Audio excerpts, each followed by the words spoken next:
Hey guys, so I wanted to do a quick little comparison here between the Nokia 6 and the Galaxy J7 Prime, a nice phone that was released a couple of months ago, mid-range. I wanted to see how it did compare with the Nokia 6 phone here from HMD. Let's check them out. I'm going to start them up here at the same time. And I think the J7 Prime was a little bit better version of the J7 2016 in terms of the spec, but they did skimp out a little bit in terms of the screen technology, using the old LCD or TFT. I can't remember exactly, but you did get some awesome wallpapers. As you can see, these are actually built in to the device here. As you can go to them, it's kind of interesting to me. The Nokia also has some pretty nice wallpapers on the device preloaded, but as you can see, the screen technology is probably about the same here. You don't get that luscious kind of colours that you do get with the AMOLED phones here. Nevertheless, let's just do a speed comparison between the two. I think we're rocking a Exynos processor in the J7 Prime. I will find more details about it in a moment. So you can see straight away here, quite comparable. I think they've kept it. It's another phone which has been abandoned by Samsung in terms of the software. So you're still on Android Marshmallow compared to the latest Nugget here on the left. But it's doing remarkably well, considering. I'd say it's even going ahead a little bit here. What else do we have? We do have Facebook, wherever it is. There we go. So very neck and neck here. I'd probably give the J7 Prime the nod when it comes to the screen. Actually, it looks a little bit brighter here from the angle I am. I mean, if you're looking at the Nokia 6 from like a side angle here, it looks very kind of dull and washed out. And as someone who is appreciative of AMOLED display, you know, it is offensive to my eyes, but maybe it's not going to be a massive issue to you. But you can see in terms of the speed, maybe the J7 is slightly ahead overall, if we're going to be strict about it. Do we have? Yes, we do. Let's try that one. Which is quite surprising, really. You know, I was expecting the Nokia to be at least faster than the J7 Prime. Let's try some games here.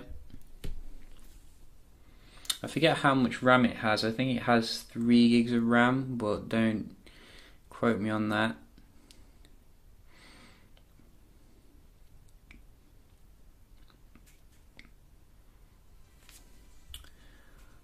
So quite quick there on both of them, but I think the J7 again was slightly ahead. You see those pop-ups come up whatever I do. Really annoying. And one more. Let's watch out for a pop-up here.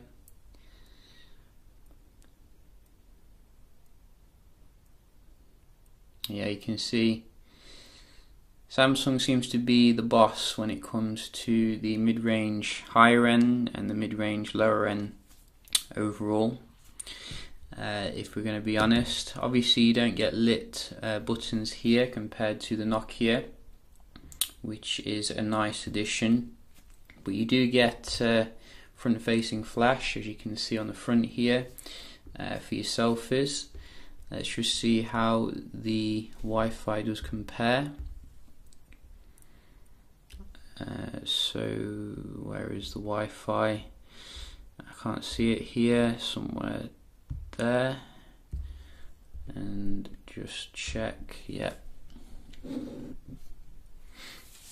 So what does the J7 Prime have as a processor? Let's see. J7 Prime. Oh, I think the J7 Prime doesn't actually support 5G Wi-Fi. That was a fatal flaw that I do remember. So it's coming with Exynos 7870 octa, 3 gigs of RAM.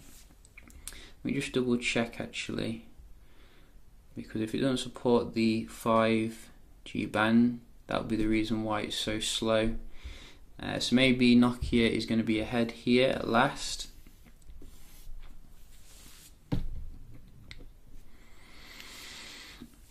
So you can see, even though the Nokia does support the 5G band, it's still not the best in terms of the Wi-Fi. Quite average actually, but it is nice it is included. I mean, for the price of the J7 Prime, I would have expected it overall. They also missed off the Type-C as well on the J7 Prime, but I think they have got that now on the new J7 for 2017. So we're just going to open up some web pages.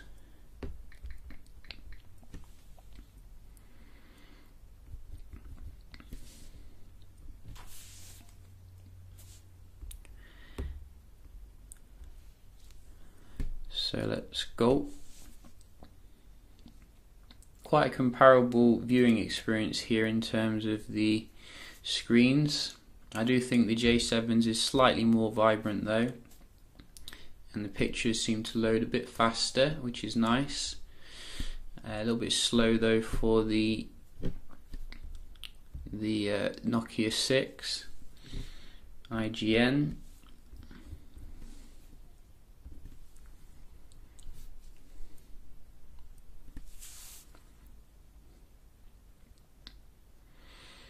So Nokia 6 this time, nice and fast on the left,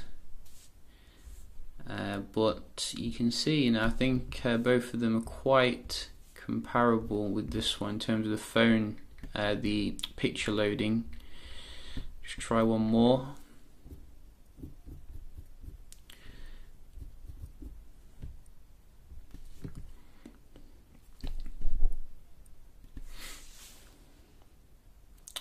Nokia 6 again, come back here. So I think maybe the Wi-Fi actually has some advantages here, because obviously it's got the 5G support. So when you're doing some heavy web browsing, that could be good.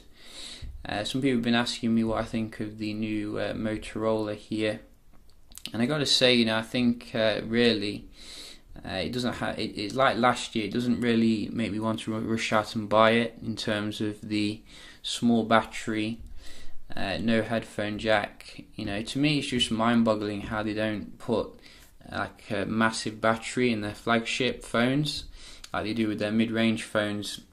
That's a whole another topic. So that's what I think in regards to that phone. And we're just going to do some multitasking here between these two. Might be a little bit closer this time.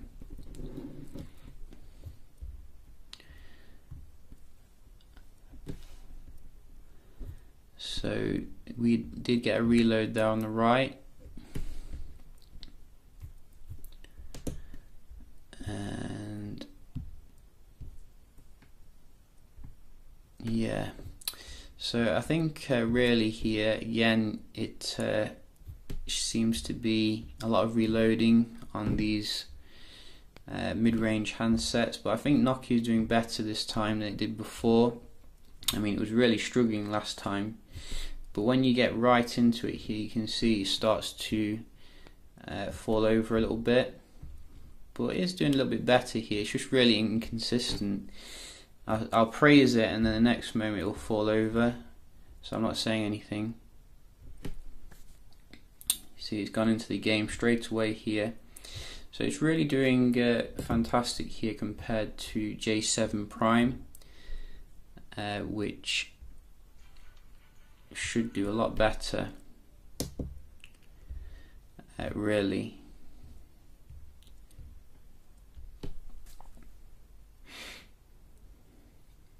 I think Samsung could definitely do a lot better when it comes to its mid-range kind of phones, because they're skipping the waterproofing as we saw with the J5 Pro. They have all these names like Pro and Prime, etc., but they don't really mean anything if they don't have the basic stuff. So quite a mixed result here with these two. I think the Nokia did take it actually when it came to the multitasking and the web browsing. So, you know, if I was going to choose between these two, I'd go with the Nokia overall, because it does have a more attractive design, you know, overall. I think the J7 Prime has a nice design in its own, but it's a bit more conservative. This gives you nice, like, you know, Mate 9 kind of look, Nexus 6P. It's also coming with arguably a better camera, you know, in terms of the optics used here. HMD have been bigging it up. And also I think it's coming with a more kind of stock interface, which should be updated quicker. As we know, Samsung completely abandons its like mid-range and low-end phones when it comes to software. But the J7 Prime, you know, it's still available here. I'd probably recommend the J7 2016 still, just because of the display. You know, it has like a regressive display here, TFT or LCD, and I think also it does have the fingerprint scanner though, compared to the old J7s, which is good. But obviously there is a new J7 2017, which should be better than this one and the 2016 arguably. So yeah, just a quick little video here. Hope you found it helpful, and I'll see you in the next one. Cheers.